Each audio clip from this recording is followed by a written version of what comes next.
Good. Make sure I'm back up. So, and let me start from here because I'm probably going to cut this video. Hello, everyone. It's Jamal Thomas. Welcome to the Progressive Soapbox. Raw Wheel is coming up at 8 o'clock.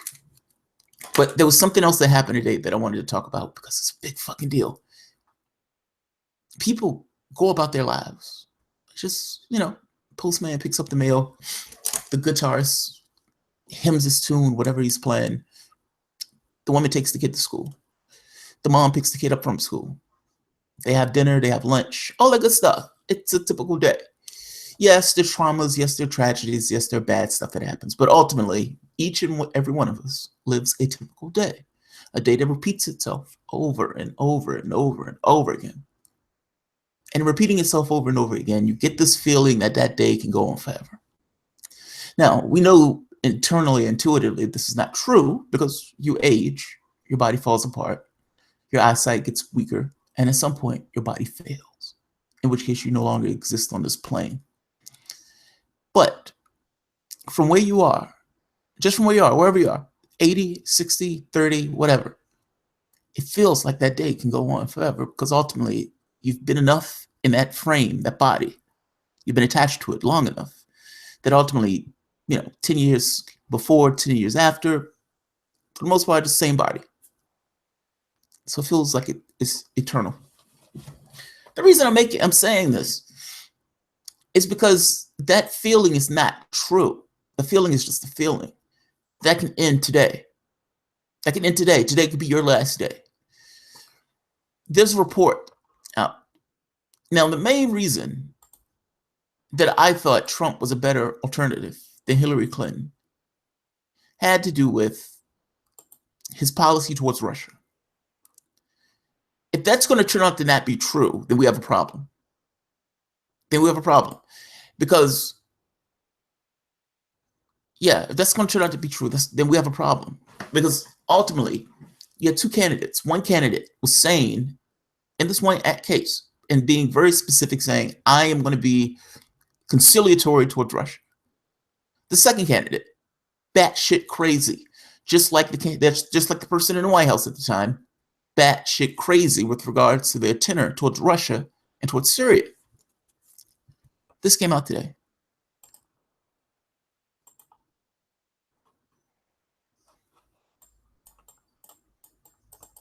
Wrong one.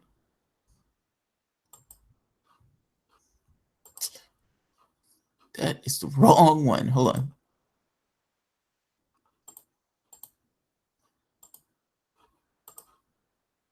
All right, right here.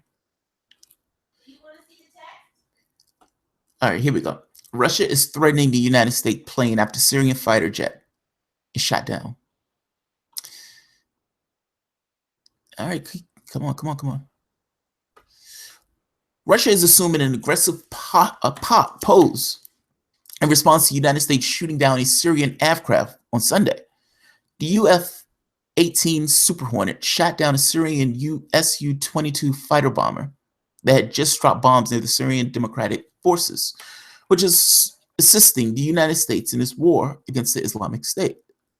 In response to this, Russia is saying that while its planes are engaged in combat missions, they would consider any aircraft or drones operating by American coalition forces as targets should they venture into Syrian airspace west of the Euphrates. According to the BBC, the Russian Defense Ministry has stated that any aircraft, including planes and drones belonging to the international coalition operating west of the Euphrates River, will be tracked by Russian anti-aircraft forces in the sky and on the ground and treated as targets. They should be. The BBC also pointed out that there have been several previous clashes between the American and Syrian militaries. In September, planes from a United States-led coalition accidentally killed Syrian troops, which it had intended to kill Islamic State fighters. Now, 90% of the people we murder abroad, we have no clue, and this is not me making it up. This is what they themselves said. 90% of the targets are civilians. In May, coalition forces bombed a convoy of pro-Syrian government forces. Earlier this month, they shot down an armed drone controlled by pro-Syrian government. On Sunday, Iran's Revolutionary Guards launched missiles into East Syria. On Monday, the Russian Defense Ministry released a statement saying the multiple military actions by U.S. aviation under the guise of fighting quote-unquote terrorism against the legal military of a state that is a member of the United Nations are a flagrant violation of international law and constitute de facto military aggression against Syrian Arab Republic, according to a report by Washington Post. The ministry added, "We view these actions by the American command as a conscious failure to neglect the responsibilities with the memorandum." What's wrong? I'm bringing you the text. So this, come on, let me get the screen share back.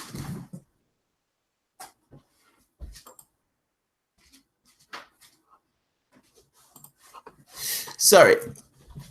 So you can understand that that's problematic, right? I said very clearly, stated very clearly, we are in alignment with Syria. We are helping Syria do this particular task, which is to get rid of ISIS. That's what they've said. Anything that happens to the Syrian government is a hit to Russia. Now, it's one thing shooting down a Russian jet, which is possible if Trump is fine doing operations in that area, and we do not have Russia's friendship in that particular area, and the United States fucks up and shoots down a Russian jet. That's a war. That's called a war. That's literally a war with Russia, a nuclear power. And understand what that means. This is not a conventional war where the United States put troops somewhere. No, or this is a nuclear war. Russia has no intention of fighting the United States in a straightforward war. There's no reason to. Ultimately, any nation that's going to lose a particular conventional war will revert to nuclear power. Why not just start from the beginning of reverting to nuclear power? There's no point in fighting that war. There's no point in making a determination who's going to win a conventional war. It's pointless. Any nation that feels like they're losing a conventional war, even if you played out that scenario of, okay, we're going to have a conventional war with Russia, I would add in China, I would add in Syria. We're going to have a conventional war with these forces, and I would even add in Iran. Why on earth would any of these forces have a conventional war? Not just that. You've now allied an entire area of the globe against your forces, one of which has a nuclear bomb. The United States can get away with a lot of shit when it's dealing with countries that don't have a nuclear weapon. Those countries ultimately can't defend themselves. The moment that those countries are in alignment with a country that has a nuclear weapon, you're fucked. You're fucked. If China is on their side, if Russia is on their side, China will be on their side. I can almost guarantee you. You're losing that war. I'm sorry, you're losing that war. I understand you think you're badass, you're the United States, and you are against countries that don't have nuclear weapons. Against countries that are your equal, they are your equal. I'm sorry. Your advantage goes away the moment they have a nuclear weapon, in which case Russia has many nuclear weapons. Those nuclear weapons are aimed at us. We shoot down one of their fighters. There's dialogue. That dialogue ends poorly. Do you honestly trust Donald Trump to hold meetings to keep the United States out of a nuclear war after the United States does something that starts a nuclear war? Not just that. Ultimately, any conflict in that sense goes into a nuclear war. I have no reason to believe. Why would Russia have that fight in conventional terms? Why even pretend that you're going to have that fight in conventional terms? You're not. You're not. There may be a facade of talking. There may be a facade of a conventional war. But just understand, every scenario, Russia probably loses the conventional war. Russia will use nuclear weapons. It will be the United States' fault, but the whole world will go to shit. Where's the rest of the world? Where's the rest of the world? Whether you realize it or not, this adversely affects you. Where is the rest of the world? Is the United States' actions just go beyond reproach? It's like the United States can do nothing wrong, even when it's doing really bad things that could cause a nuclear war that would affect every country on this planet. You give a madman the keys to the matches. What do you think he's going to do with them? You guys wanted Trump in that office. Donald Trump had one saving grace. Two saving graces. Two saving graces. He would kill the TPP, Gold Star. He did that.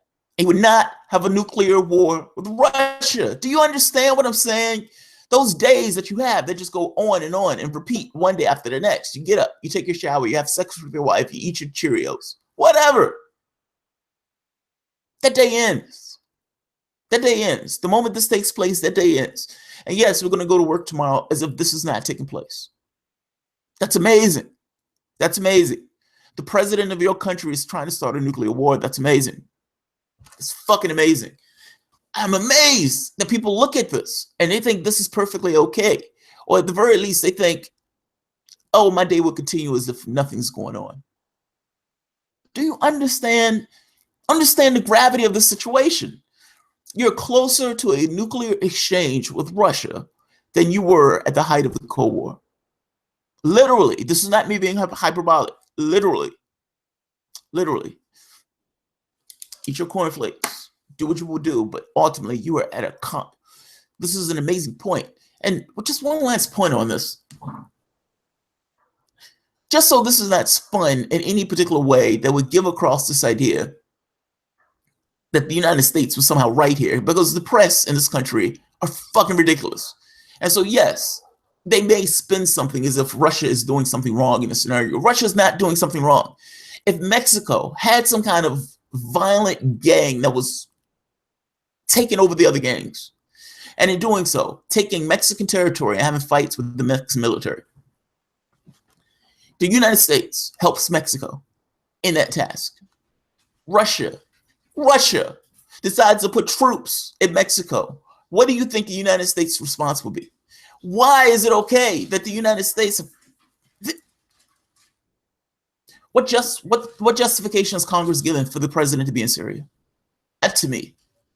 Explain it to me.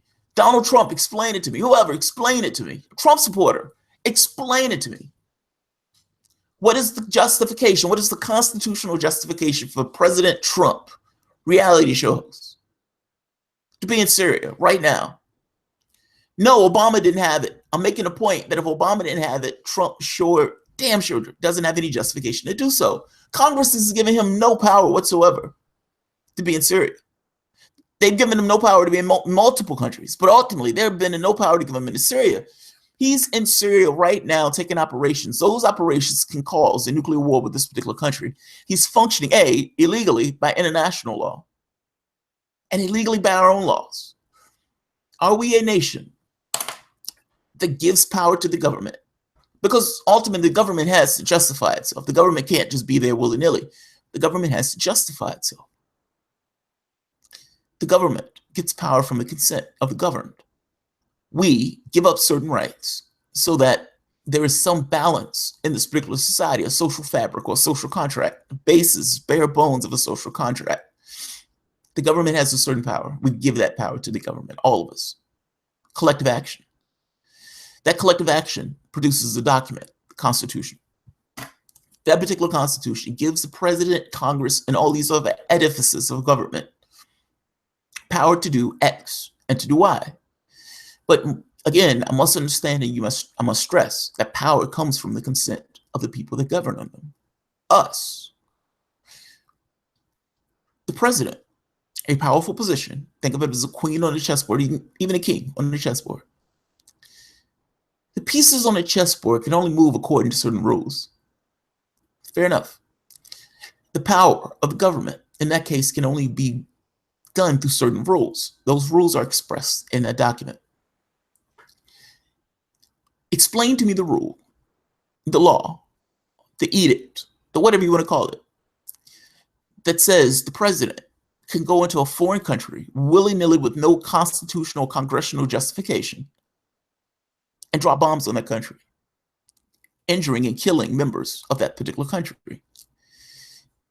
Explain to me the rule and the law that the president is using as justification for his actions. I don't care whether you're a Trump supporter, I don't care whether you're a Hillary supporter.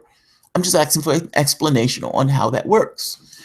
What I see is a president that is functioning illegally, he's functioning illegally. And functioning illegally, nobody is bitching, complaining, nobody's marching, nobody's protesting, nobody's doing anything. They're going about their day, eating their cornflakes. Well, he's functioning this way, killing people in other countries. Do you believe that the people that he's killed in those other countries are figments of your imagination? Do you believe that? Do you honestly believe that?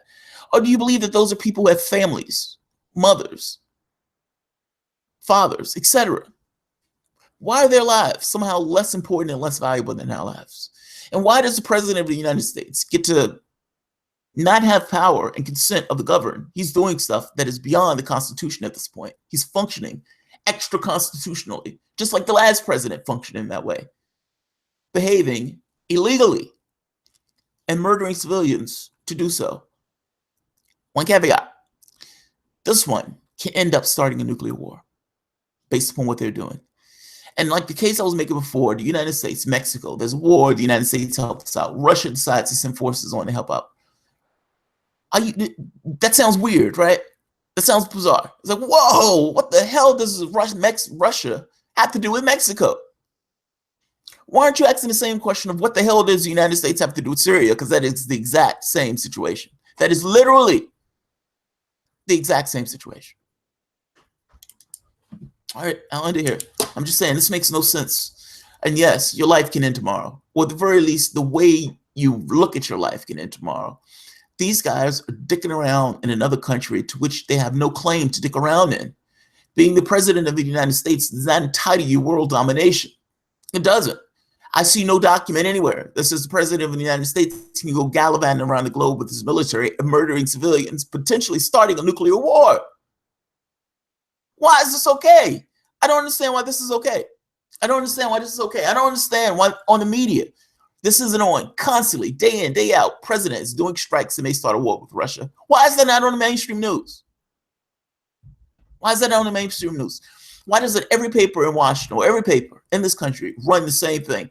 The United States may start a nuclear war. Your life could end. What you consider to be a life could end right now, tomorrow, weeks, a month. You have a goofball in the White House. Somebody thought a reality show host makes a good president. They don't. They don't. Their life in this whole reality thing that they live in when they're doing those shows, it's not real life. In this case, it is. People could die. And if they do, you have the reality show hosts to blame. You also have the people who put that reality show host in office to blame. You also have the people who are not bitching about when that reality show host is doing things that could put this country at war. Regardless of who you have to blame, it doesn't matter. Blaming is a moot point if everybody's dead. I'll leave it at that. If you enjoy the content, feel free to share, write, subscribe. You can always support the work through Patreon for as long as that lasts. Thanks.